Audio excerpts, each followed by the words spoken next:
This is quite a different session from the ones we've had to now. We've been working very hard, listening to some very detailed presentations, and we thought it would be nice to have something a little bit different. And so we're going to have a debate. A debate only works if more than one person speaks, so I hope that after our speaker does make his presentation that you take some notes and that you things you react to, and that we can get a real debate going rather than just another talk and questions. The debate topic is it time to stop measuring and start delivering? And of course, in a debate, you're given a premise and you either agree with it or disagree with it. So we'll see whether our speaker agrees or disagrees with that premise. But we won't hold him to any of his views. He can be provocative, he can be a lightning rod, he can say things that he himself doesn't believe to provoke a reaction, and I hope that he does provoke a reaction. But the idea behind it is that the microbiome field has really exploded. We entered the field in Cork in 2003, and there were 100 papers a year being published on the microbiome according to Web of Science. So that's one every 3 or 4 days. Not too bad, you can just about handle that. I just checked on Web of Science, and now there's one paper appearing in the microbiome every 68 minutes. So that means since we started this morning, already we're all behind the literature because the literature is moving so fast. And that's a problem. It's fantastic, and it's a golden age for microbiome science, but it's also a problem because you can't absorb that amount of information. And also the amount of information in every paper is absolutely vast. And are we moving beyond the point where we can actually assimilate all this data?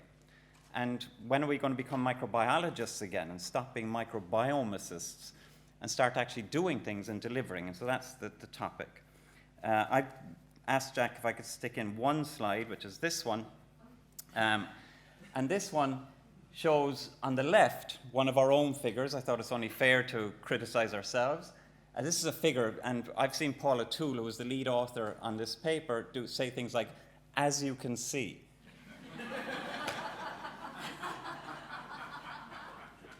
On the top right is a Damien Hirst painting, and on the bottom right is a Jackson Pollock painting, and I could just as easily say, "as you can see." Has the breadth and depth of the data actually moved beyond our ability to present it in any kind of 2D shape? Is that really as you can see? And who can say, well, that kind of dark purple dot there, that doesn't look right to me? You know, nobody can read these things. Nobody can interpret these things, I think. And so what I would ask is, as a little challenge, if you wouldn't mind, anybody in the audience, what I want you to do is to tweet the most complicated microbiome figure you've encountered in the last 15 years of microbiome research. And maybe tomorrow we'll show the winner. And there's no prize, but you can just have your most favorite complicated figure up on Twitter, please. And the main speaker, our light relief for the day, is Jack Gilbert. And I think everyone probably knows who Jack is. Jack's the faculty director of the Microbiome Center and in the Department of Surgery at the University of Chicago. He just told me that he's moving to San Diego in January to head up a really exciting new effort there, and maybe he'll say something about that. And of course, Jack's research is focused on microbiomes in myriad environments, not just the gut, but he's founded the Earth Microbiome Project, co-founded the American Gut Project. I don't think there's anyone better. We could have a fabulous communicator. And so, Jack, would you please come and debate our motion, please? Yeah, so I did want to, Colin put a nice piece on Nature Research Microbiology community web blog thingamajiggy, which sounded a little bit like a grumpy old man chatting about, I don't understand these young'uns and their figures anymore, which I quite liked. I took that on board. So I thought I would start by giving a little bit of an overview of why I think he's wrong, and why I think, and I hopefully from the quality of the talks this morning, especially, and some of the ones yesterday, you can see that the research is actually moving along pretty nicely. We are definitely moving towards some really exciting findings. We published this paper in 2016 just as almost a statement, look, there's nothing wrong with an association.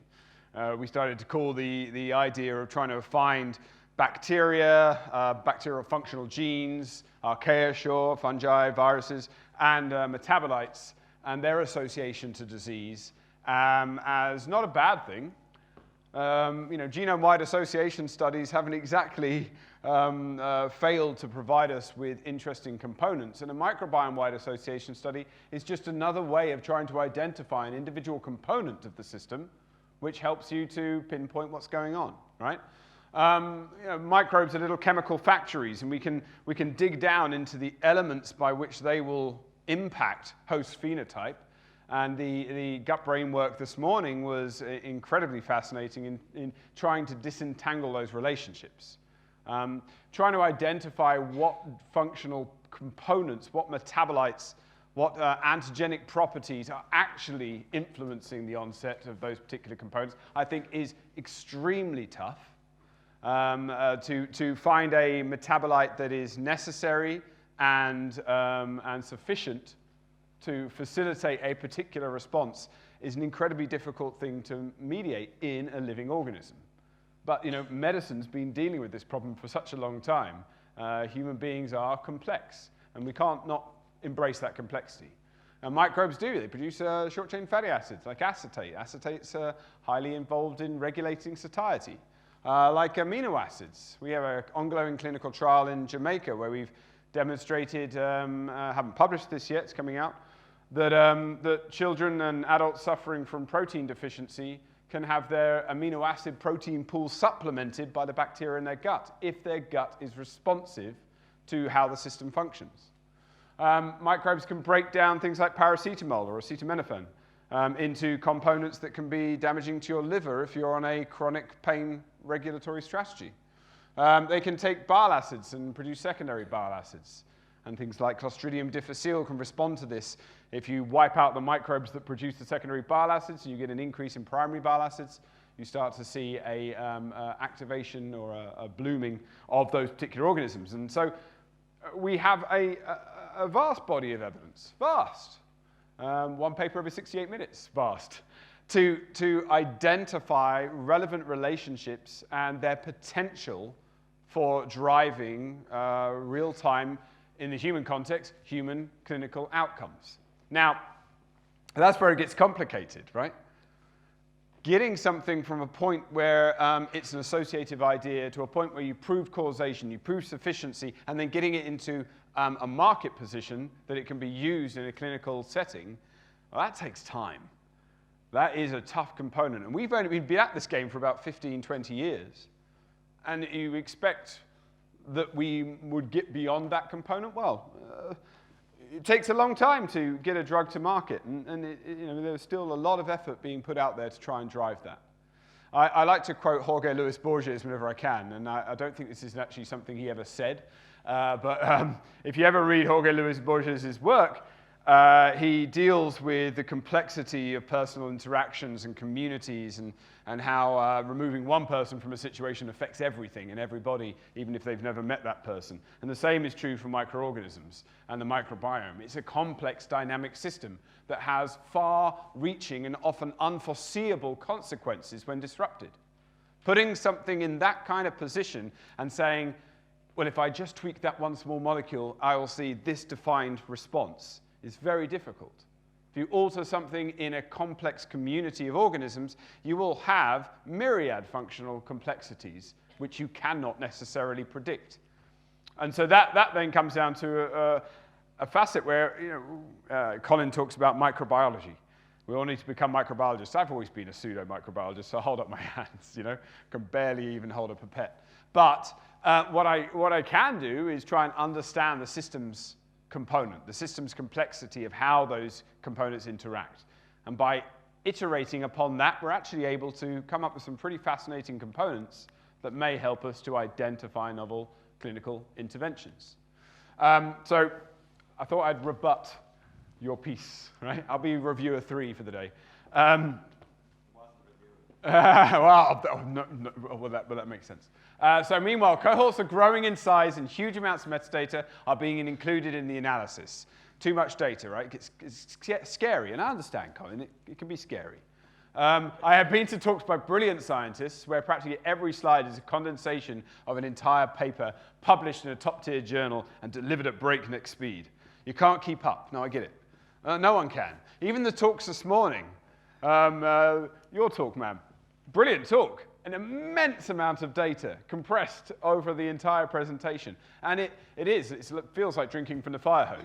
Stunning work, just very hard to absorb and digest, especially when your brain is slow like mine and Colin's. There's a gradient, you know.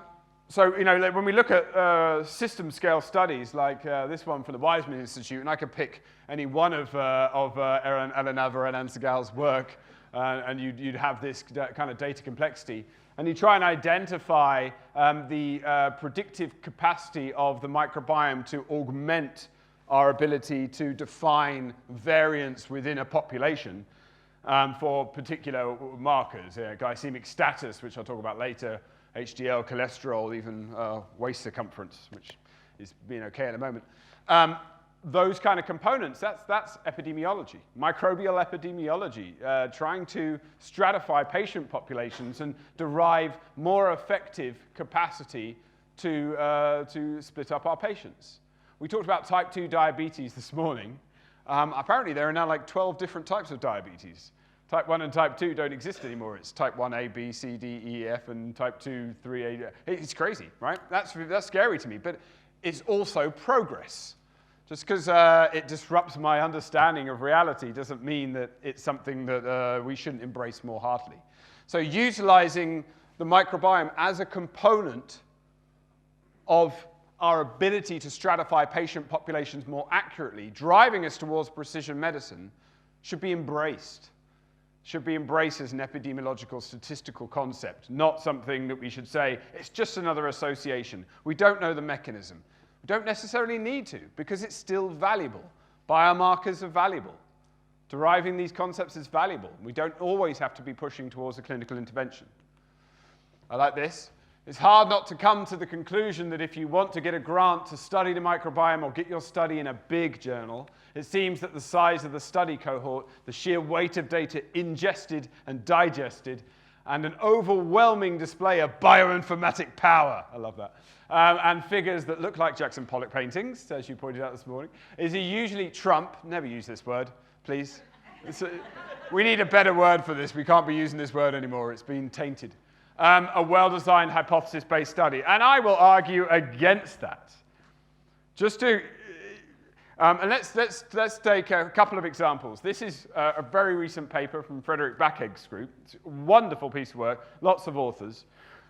Even an amazing picture at the front there. I just think that's fantastic, you know, how the person designing that copy is great. But deriving basically that microbially produced imidazole propanoate impairs insulin sensitivity. And I read this paper and I digested it. I ate it up and I tried to figure it out. And then I went back to Frederick because it was intense. And I'll show you how intense in a minute, but it is an extremely intense body of research. So I asked him a couple of questions. I said, Frederick, can you give me a ballpark figure of the cost of this study? And he came up with about $3 million. 4 years of work, $3 million. That's a good startup package for a senior person, right? That's not a bad amount of money to go into one study that gets into one paper, right? It's virtually impossible for the majority of us mortals to even comprehend putting out that kind of work. $3 million, we'd try and do about 6 different studies. It was in Nature, in Review in Nature for 2 years. If anyone was the reviewer of one of these papers, I'd be interested to speak to you. 6 reviewers over 2 years in Review in Nature before it finally got rejected. That sucks. And I still, to this day, can't quite figure out how this paper got rejected because I think it's brilliant. It then went through another 3 reviewers at Cell and was accepted within 3 months. But that's a remarkable, crazy component, right? How long do you think it took? Approximately 4 years. Lots of people working on it. There's the people on the authorship list, but he says the support staff necessary to mediate this kind of response is insane. Now, how crazy is this paper? Very simple finding. Bacteria produce imidazole propanoate, and it impairs glucose metabolism. I went through this study, and I'm not going to read through all this. I went through this study step by step and identified all of the individual experimental components that made up this study. Everything from the very first component, using untargeted metabolomics on patients with type 2 diabetes versus controls. Oh, look, I've got patients who are sick and patients who are not. And the patients who are sick seem to have this particular metabolite. Okay. And then determine if that metabolite is microbially produced by performing targeted metabolomics on blood from germ-free and conventionalized mice. And we saw some brilliant germ-free and conventionalized studies to demonstrate that association already. That's another nice step. Now, many of us would have probably gone, all right, those first two components, great, I can publish that. Human beings who have type 2 diabetes have that metabolite, and it's microbially produced, great, let's get that out there now. No. We're going to go well further, develop a targeted protocol for that key metabolite, creates an entire new protocol for identifying imidazole propanoate in patient populations, so he can do it very rapidly. And then demonstrate that the antibiotic treatment in conventionalized mice reduces this target using that new approach. Each one of these experiments is extensive, right, and takes time. And there are 25 of them. I actually thought there were 24. Frederick said, no, you missed one. To put immunoblotting of human liver tissues and correlations to metabolite levels. Now, is this an interventional study that proves the potential to identify a key relationship? No. In fact, 2 weeks before this paper comes out, or maybe it's 2 months, we saw the branched-chain amino acid paper demonstrating that people with type 2 diabetes have an elevated level of branched-chain amino acids in serum. And these guys looked at that and found no such relationship in their type 2 diabetes population. So one could argue that this is providing another biomarker to stratify patient populations between those with type 2 diabetes who have imidazole propanoate as a key driver of glucose metabolism, and those who have branched-chain amino acids as another potential driver. Complexity upon complexity. $3 million to find out, well, the other people weren't wrong in my population, and I've got this one metabolite. But brilliant study. And it is complicated. And Colin, again, rapidly admits that some of us, we have reasons for fearing this work, mostly around the field of having a resistance to these mega studies, a fear that the complexity of the field is moving out of the reach of my less developed brain. I'll take that. I think it takes pure focus and concentration, especially when you're running a lab in an institute, to sit down and try and read that entire paper. I think digesting that paper probably took me 3.5 hours of going through it, cross-referencing it, looking at each of the individual experiments, determining them, going into the immense supplemental material and trying to figure out which of these studies, where are the gaps in the experimental outcome. I just want to say that is anyone else disappointed that after so many outstanding studies and so many measurements, you are rather obsessed with measurement. I don't know what you're compensating for, but we still cannot define a healthy microbiome or the dreaded term dysbiosis. I think we can. Earlier this year, this paper came out, a nice review paper from Brindlos et al., and it gives a very nice assessment for what dysbiosis could be considered in the human gut. Homeostasis is when you have a relatively low oxygen potential in the gut, promoting the growth of anaerobic facultative, so obligate anaerobic organisms, which are fermenting the fibers, producing short-chain fatty acids, which are driving respiratory activity and beta-oxidation pathways in the colonocytes, which are then sucking more oxygen out of the gut and driving an anaerobic metabolism in the process, in the gut system, creating a positive feedback loop which supports a beneficial metabolic outcome from those microbes. Whereas dysbiosis is where you've eradicated some of those organisms that are producing the metabolites which are driving that oxygen potential reduction, leading to an increase in those facultative anaerobes, which do not help those colonocytes to mature, leading to bleeding of oxygen into the gastrointestinal tract, an increase in oxygen potential, and therefore a reduction in anaerobic, the obligate anaerobic activity, which is so important for those maturing cells. That's a great definition. Homeostasis versus dysbiosis. No? Yes? Not after my paper. Right. Where are all the interventional clinical trials? And I was down at Southampton yesterday with David Cleary, who's somewhere in the audience area. And we had a meeting with a young man who was very, very adamant as a clinician that he just didn't see any value in any of the microbiome studies because there were no interventional clinical trials. How many people in this room have been involved in an interventional clinical trial targeted at a microbiome component? That's 8, 9, 10, 15, 16? 16 or so people. I mean, currently there are 650 plus clinical trials going on in globally that have various diseases in mind. This is just the first 10 that I just cropped and pasted. A lot of them are looking for biomarker discovery, absolutely, or trying to do patient stratification. But there are quite a large number of these which are interventional clinical trials trying to determine if a microbially mediated activation will lead to an onset or alteration in host phenotype. So I would say that the viewpoint that I don't see these things and therefore they can't exist is just because you're not looking properly.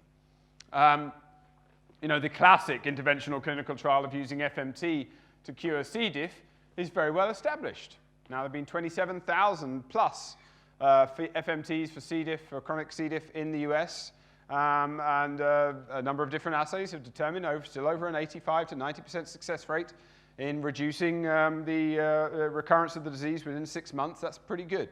Still much better than the vast majority of interventional drugs for treating some of these conditions. So I would argue that there is a ton of evidence, this is 2011, for interventional trials leading towards improved clinical practice.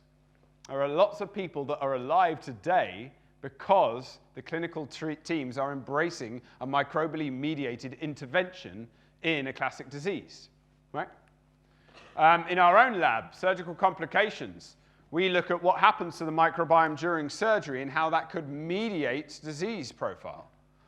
So if I rip out a piece of intestine, I do a number of things to the microbes. I let oxygen into the gut, which actually kills off some of the obligate anaerobes and causes problems for the rest. And then pump the body full of antibiotics, leading to a significant selection for only those that can survive. Then I form an anastomotic junction, and the body then starts to suck phosphate out of the gut, leading to a worst-case scenario where the microbes are starving. I've only selected for the toughest, hardest bacteria, and now those ones are starving. And they form a new phenotype, leading to a biofilm formation on the wound site, producing collagenases, breaking down the collagen, leading to your gastrointestinal tract opening up, and you get an anastomotic leak, where your gut contents spill out into your body cavity, and you can die for severe septic infection. So a small number of people that this happens to in the US every single year, but it's still people dying because we don't understand what we do in surgery to the other 40 trillion life forms living inside our body. And in a study to try and explore why this happens, we've actually been doing an interventional trial in improving dietary performance in people for 2 days prior to their elective surgery, so that we can alter the microbial community in their gut to a level which will allow them to have a more robust microbial response to those stressors, to the antibiotics, IV antibiotics, to the actual surgical practice itself, and then a more robust recovery. And I would argue that that's a pretty good indication. It looks like I can just, if you're going to go in for surgery, and you look at your microbiome now, I might find you have a reasonable abundance of collagen-lytic organisms. Therefore, all of those stressors are going to select for those collagen-lytic organisms to attack your body when all the gloves are off and everybody's having a fight trying to survive in this horribly stressful environment. But if I put you on a diet of high fiber, lots of good polyphenols, eating the rainbow, then for just 2 days, I can have enough of an effect upon your bacterial population to actually reduce the probability of you developing a surgical infection. And that's a real interventional potential, driving forward the idea. And this component is actually being commercialized now through a new company that's been licensed and started up through the University of Chicago with John Alverdi at its head. And this great study, you were talking about autism earlier, from Rosa Krajmalnik-Brown's work, where she took 16 children with autism and did a fecal microbiome transplant from a healthy donor and demonstrated a significant improvement in those children in terms of gastrointestinal symptoms, which, as we heard, is one of the major concerns. I have an autistic child, so trust me, I've had to clean up the bathroom enough times. And in neurodevelopmental and neurocognitive symptomology. So in those situations, we see that an intervention, microbiome-mediated intervention, is having a beneficial effect upon those children. That's not an animal study, that's a human study. Right? So again, I would argue there's plenty of interventional trials. What do I think has been happening in the world generally? It's not just in the gut, it's in the lung, it's on your skin. We used to play outside, we're exposed to lots of things. Now we play and work inside, 90% of our lives living indoors. We try and kill as many organisms as possible, both good and bad, leading to a reduction in our microbial exposure. That reduction in our microbial exposure, I would argue, leads to a significant likelihood of an increase in immunological disorders. Potentially by creating solutions, interventional solutions to augment the microbiome of individuals and therefore their immune response, we might actually be able to protect people from food allergies, asthma, and the like. And in fact, the work we did with the Amish and Hutterite populations, who are two agrarian populations that moved over to the United States in the 1700s and 1800s, and still live a very agrarian lifestyle, very simple lifestyle, no technology at home. They eat lots of fermented foods, lots of unpasteurized milk and cheese.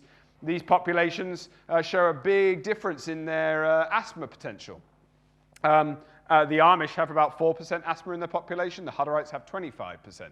Huge difference, 3 times the US national average in the Hutterite population, half in the Amish population. Both have the same GWAS-based genetic predictors, the genetic predisposition towards asthma disease. However, there's a significant differentiation in that. Nothing to do with diet, not that we can tell, nothing to do with genetics. What's the key driver? The Amish live on their farm and the kids work on their farm day in, day out, before school and after school, like the ideal child. If you have children, you'll understand. The Hutterites don't.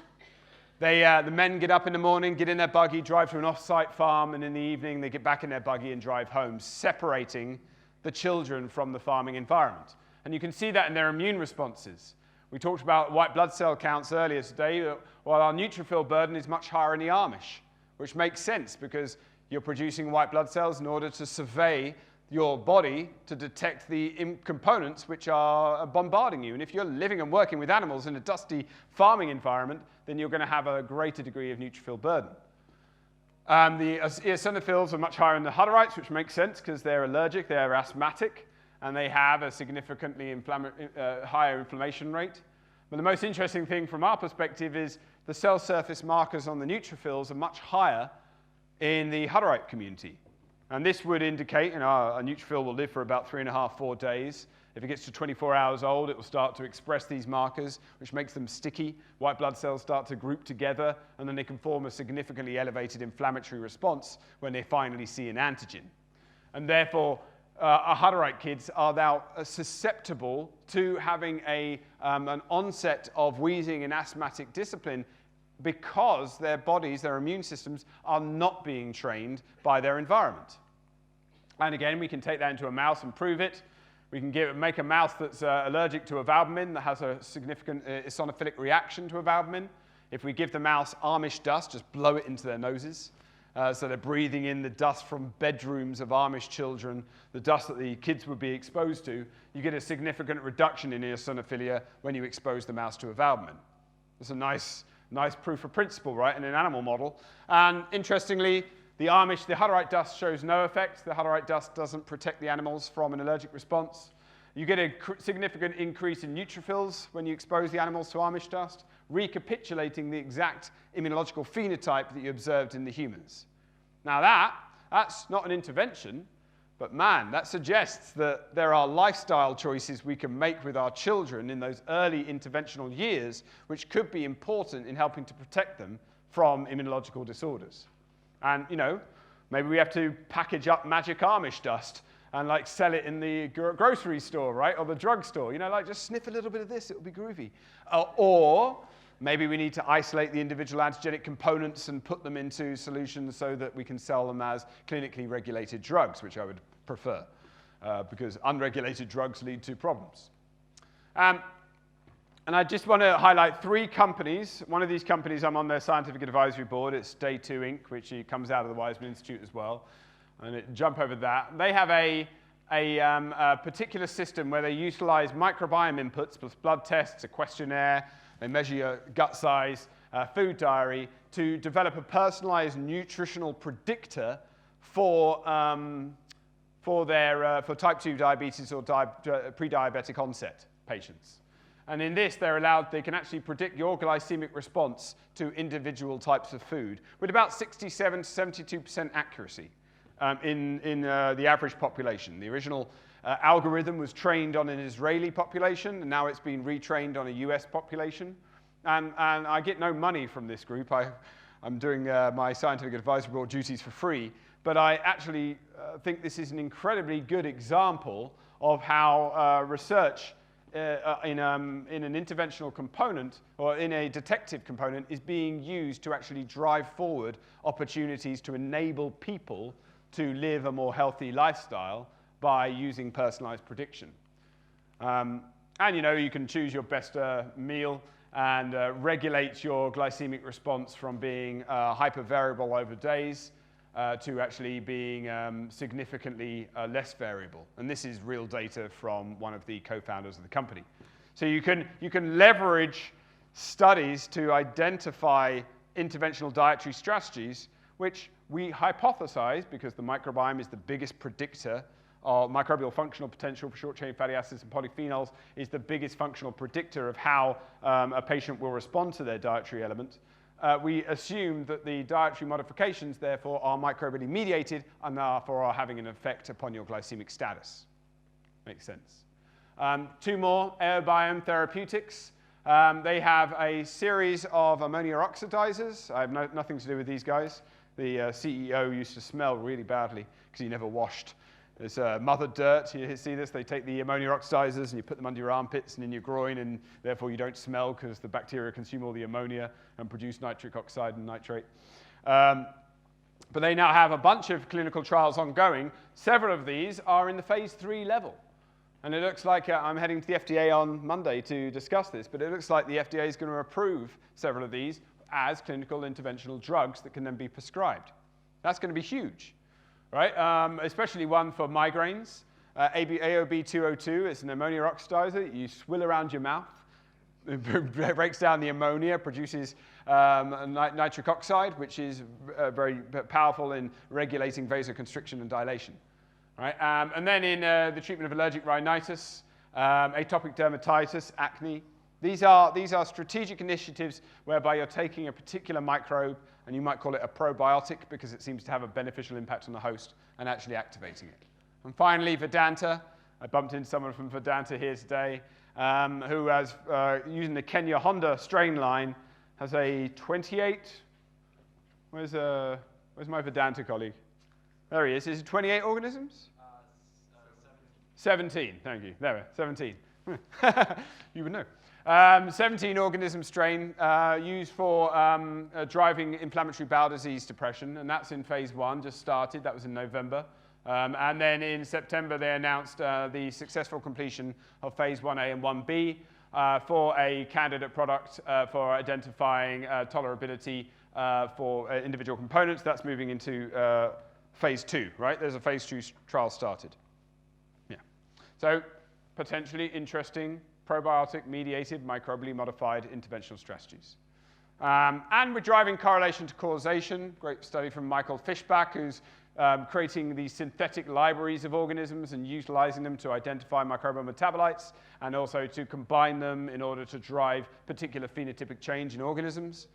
And work from Sean Brady, the Rockefeller, I think I spelled that wrong, Rockefeller, who's looking at ligand interactions and doing some interesting work in screening for homology between microbially mediated and human-based ligand receptor interactions, and actually driving the detection of those relationships, which can then be used to identify small molecule targets for new interventional components.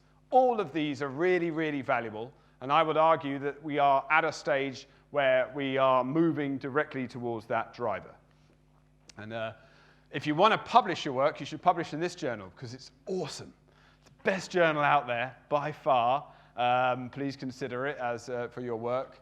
And I am moving to UCSD. That's the view outside of my new office. If anyone wants to come, I'm hiring postdocs and graduate students. It's going to be fun. We're going to build a $200 million institute focused on microbial and environmental human health. It's going to be pretty kick-ass. And I have a book out as well, so I can shamelessly self-promote that, because I'm sure you'll be doing that too, John. Yeah. You did. He did already. See, I can jump on that. Everyone should write a book. It's fun. All right. And now, what do you think?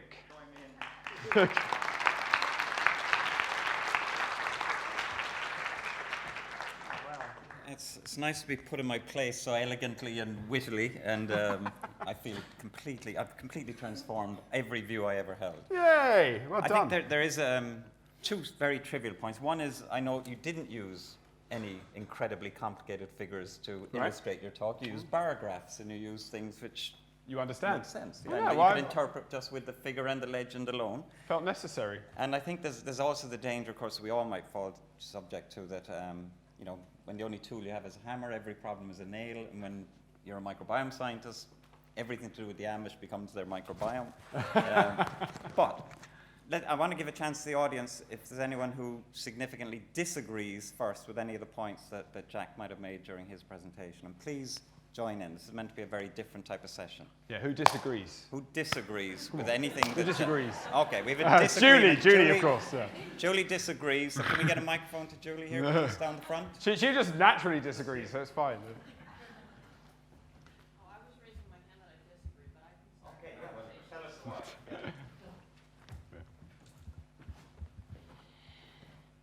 Well, that was a very nice presentation, Jack. But I love it. Yeah. That's the one that really, Well, part of what does concern me is the direct-to-consumer nature of the microbiome. Right. And because, here we are looking at your book, and if a parent reads this, they may really think that you have an answer for their kid with asthma. Yeah. And that is probably my greatest concern with this field is sort of, you're talking about how we're rushing ahead. And my thought is some of it is kind of give me 5 to 10 years to actually put some solid science behind this. And I guess within that, my question is really about these translational programs that we're setting up. And here I'm seeing a lot about germ-free animals having this major effect, but as was even so eloquently described this morning, there's just so many things that have changed with germ-free mice. So part of what I'm concerned about is this reductionist way in which we perform science that has worked so well for us. But microbiome is integrated science. So how do we, I think that's where I really think this field needs to go, is these kind of reduced complexity microbial communities where we can then genetically engineer the microbial community, the members of that microbial community, and actually kind of try to apply the whole structure that we're doing. But I guess what I would come back with and say is, yeah, there may be some quick hits, but like FMT for C. diff, but that doesn't mean FMT is going to work for other things. And it doesn't, yeah. And it doesn't, and we don't publish those. And so I guess what I'm really asking for is, I would be of the side that still is saying, give us some time to really develop the systems that we need, because otherwise the public is seeing too much value when we're not there yet. I would argue, and I know you want to, I would just argue that's what the FDA is there for in the States, and that's what regulatory frameworks are there for in Europe, is to prevent drugs from getting to the market which are not able to perform in a dose-dependent response for the treatment of that phenotype. However, my issue is you go to YouTube, type in fecal microbiome transplant, and you'll see 50 crazy people, taking their dog's poop and shoving it up their bums. And that's wrong. And if you took the time to read my book, which is wonderful read, by the way, we're very specific about that, and we got in a lot of trouble with our editor, who basically said, hey guys, you basically are saying you can't tell us anything. Because it usually starts off, we don't know yet, or we don't have enough data to answer that question, right? And that's a perennial problem that all scientists are going to have in trying to translate that. I'd agree with that. We're going to go to Julian and then Laurent. So I was going to say, I partly agree with you and partly disagree. I think one of the problems is we've created a gold rush mentality where we've all rushed into this and created a rod for our own backs. And I think one of the good examples is the vaginal seeding paper that came out, where now the Danish Obstetrics Society have said this is a really bad idea, taking a vaginal swab and giving it into the mouth of the baby. But that hasn't really been followed up. So what I'm saying is, you're right. I think one of the things we haven't done is we haven't taken a step back and determined in a supervised manner what we should be looking at. We've just gone in blind and said, we're going to look at everything and then try to find the responder that's linking. So you say, what Fred Bakker did, he did an unsupervised analysis of all the metabolites in there, of which 80 or maybe 90% he couldn't identify. Couldn't even identify, yeah. And found one that did link in, and then tried to wrap a story around that, and then the branch chain amino acids comes out. Instead of just taking a step back and maybe being smart and saying, what are the core functions that we think are important, and start looking at those. So I agree with you. There are interventions out there, and there are good interventions coming. And the FMT is a great exploratory tool to determine maybe where we should be looking, especially in the FMT for C. diff and et cetera, But I think the other side is we are sort of all rushing into this because it's an exciting area, and we're not stopping and taking stock of where we are and where we should be going. How does a community of scientists take stock of where they are and where they should be going? I mean, I think how many... they talk to each other. Well, we like do, at right? meetings like this. This is exactly why we're here. Okay, to get as many people involved as possible, we're going to keep questions and answers short. So, Laura? Yes, so I am an MD. I don't know if you are an MD as well. No, God, no. So I'm a I professor think of surgery, it's too bad for you. I think you would be even better if you would be an ND. Sorry about that. All MDs. MD have also holes in their knowledge, of course, and they are not scientists. So that's my point, actually. I think what we need here is to highlight that it's very complex because it is at the intersection, the microbiome is at the intersection of whole medicine, and that we need virologists together with bacteriologists, together with fungiologists, together with expert in the physiopathology of each individual organs, and we need endocrinologists trying to work together with microbiologists and immunologists that are often entirely missing in all your pictures and all your papers over the decade. I don't see one immunologist except Balkaid who has really entered into the complexity of the links between the microbiome and the rest of the body. And even if immune system is in all the slides of all the speakers, it's never studied. And virologists are not immunologists, and bacteriologists are not immunologists. So I think we need more immunology into that. We need more medicine into that. We need the intersection and the collaboration between different fields, and that is vital for the success of this burgeoning new arena. So that's one point. The second point, which is to me very surprising, and as a new comer into this microbiome community, is that there are big differences, functional differences between the ileum and the colon. Sure. And I stepped into that. Surprisingly, I tried to address questions to the gastroenterologist, and they said, "Oh, maybe yes, there are differences. Huge, not huge, meaningful, relevant. Well, not sure." And so I think we have to dig into that and to really, have some thinking about. What are the two different organs? I think yes. I mean, this morning we heard a lovely story about the small bowel being particularly important compared to the large bowel. Exactly. I think biogeography in the gut is progressing along, and there's lots of studies that are exploring it now. It's just, apparently I'm not allowed to resect large chunks of bowel from healthy people, and it annoys me, right? But I'm working on that when I get my license. I am not finished. Okay. And the last point is very intriguing to me, because the bugs have been classified by phylogeneticists, and we have these phyla, these genera, these classes, etc., these species, and nobody has really tried to to do a cartography, a mapping, to remap the bugs, the different commensals that we can cultivate, because we can cultivate them more and more, and trying to do this tedious work that Nama Jeva-Zartovsky, it's not on your slide, and I think she would deserve a specific, recognition for this spectacular paper in Cell, where it was more than $3 million, I can tell you, Becca's work. where she tried to get 72 different species and 3 different traits per species, and she was trying to really dig into what individual bug is doing on local and systemic, on the systemic immune system, and particularly separating and identifying all the different subsets of T cells and dendritic cells, etc., and ILCs. So I think we need to rediscover, remap, re-identify the functions of these individual bugs, and that's something that needs to be done. Yeah, I mean, that's what Michael Fishback's doing at Stanford as well, with Katie Pollard and various other groups. I think it's a lot of work going on in that space too. All right. Thanks very much. So my point, so maybe on one level, the microbiome isn't that complicated at all.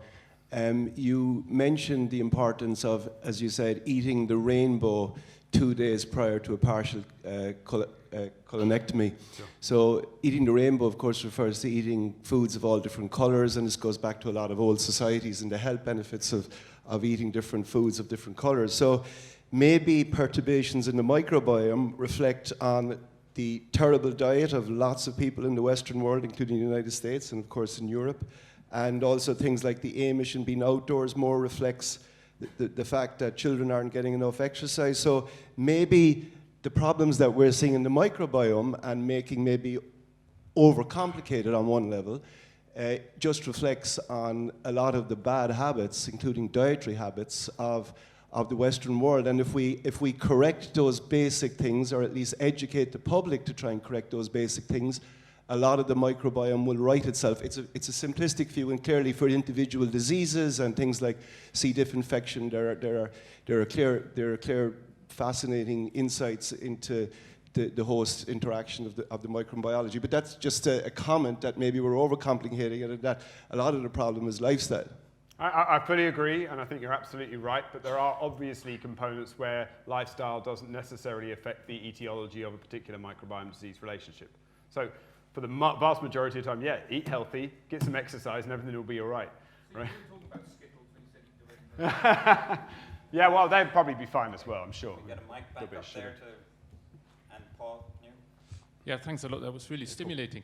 I think a lot of the comments that have arisen so far are actually, can probably be brought down to one specific point, and that is, how do we learn to bridge the complexity that we're able to measure now, right? And the figures that you showed are, we're all confronted with this in trying to make it as clear as possible, and there is an inherent complexity that I think also should display as it is.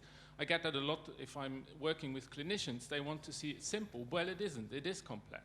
And how do we get to the point of actually translating that complexity into identifying specific molecules of interest with which we can conduct then mechanistic studies and also get to the point of translating that.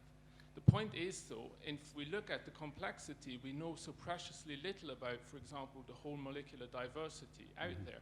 The emergent properties of the microbiome play enormously into that. We know, the vast majority of these molecules are completely unknowns.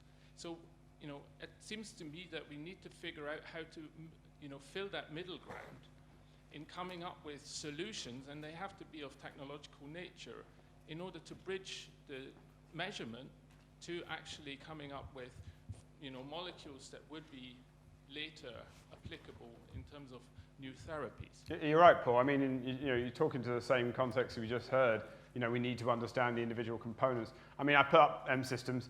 I think systems biology is a mechanism coming from engineering and coming from physics that allows us to deal with the complexity, to integrate data of different etiologies, to be able to provide insight where it's hard for human beings, especially older ones, to understand this trajectory and find out the individual components. I fully agree. I think it's feasible. You want to make one, Pat?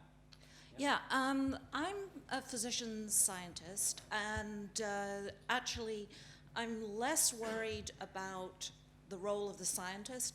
I'm hugely worried about the role of the FDA and regulatory oversight.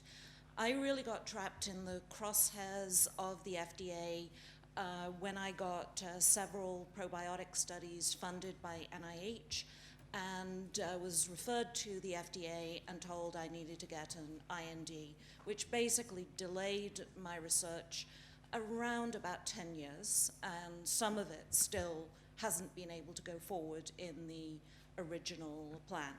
And the concern is that I think, although there are some parts of the FDA that are working well in terms of dealing with the issues. For example, you probably remember when FMTs were going to start, the FDA said absolutely everybody had to have an IND.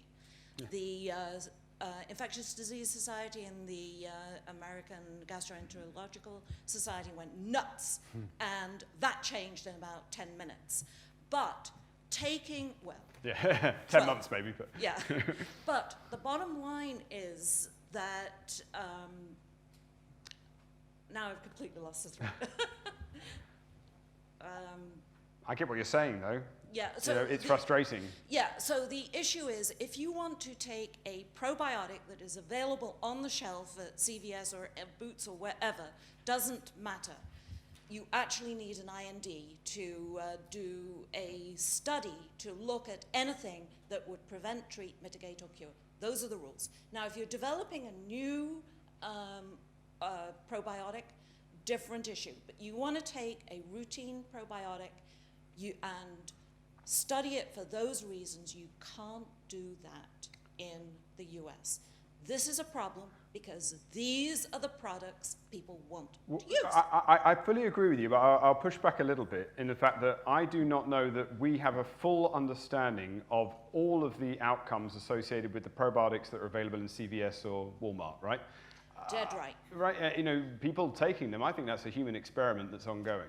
I'm not vowing for more regulatory oversight, and that is frustrating. It frustrates the crap out of me. I hate paperwork. Right. But I do think that we need, however imperfect, a regulatory framework for developing these things in order to prove efficacy. So we proposed IND Light, which would allow people to look at things like product quality, blah, blah, blah, because there are huge issues with tons of the probiotics that are out there. But the bottom line is we're not going to be able in the United States to move probiotic science forward. Maybe that's okay, maybe it isn't. Yeah. But people are using these products and nobody's checking the quality anyway. I know. Something's got to change. Yeah. Okay, we've got a question from comment. Yeah, no, thanks, Jack, for mentioning our company. And I just want to say, like, I didn't endorse them. You didn't endorse anything, I get it. And I just want to say that, like, this is definitely an academic-heavy conference, which I love. And obviously, everyone who works at a company who is a scientist came from academia, right? We all have our PhDs, we all did postdocs. And I came from a very mechanistic level where I did mutagenesis libraries looking at very specific interactions and identifying a gene that was necessary for something. Then I moved on to actually the built environment through the Sloan Foundation, looking at more of a microbiome start to finish type thing, and then moved in to Vedanta. And there's 80 people there, and we all have expertises in different things. So we have immunologists, we have systems biologists, we have microbiologists, and we have each of these things. And we fight over the very same things that you're talking about. So we have a great phenotype on a plate, but does it work in a mouse? Should it work in a mouse? Because it has to work in a human. And so all these different levels of things we have to integrate. But what I will say is for people who want to look and suss these things out, this is a slight plug, but we do have, it's not, you can come to us and say, we have, I'll make this up, but let's imagine we have hundreds of donors from around the world. I have a BioVatis from every single one of them that you can get it from with the genome and with the bug isolated. If you want to run that in your animal model to determine what gene is necessary from this species to do a certain thing, let us know, because obviously we want to be a part of that. So if you have models that you believe work for a specific disease indication, and the thing that you don't have are the bugs to determine yes or no. So if you're talking about, we need 3 bugs that we want to test in this from dozens of different people to see if it is that bug or if it's a specific strain or if it's a specific gene, you can talk to, there's a lot of companies that do this. So there's other companies, and each approach may work in a different indication. So FMT from Rebiotics, it obviously works, and it works for a specific indication. And for some things, Synlogic's approach may work very well, and then for others, there are different approaches for different situations, and not all are going to be a one-size-fits-all situation. So, but aiding in the the preclinical work. So if you need specific aspects of those things, you should talk to a company to see if you can figure that out. Another question at the front here. Sorry, I don't think we can hear you yet. Well, I can. Oh, sorry. Is anyone else in the room? Yeah, I'd just like to take from the point which he mentioned. I'm aware of some very good companies in America doing the supplements, and they have been widely prescribed for managing the gut. And I've tried some of them as well. So I have seen some notable benefits as well as a lot of questions.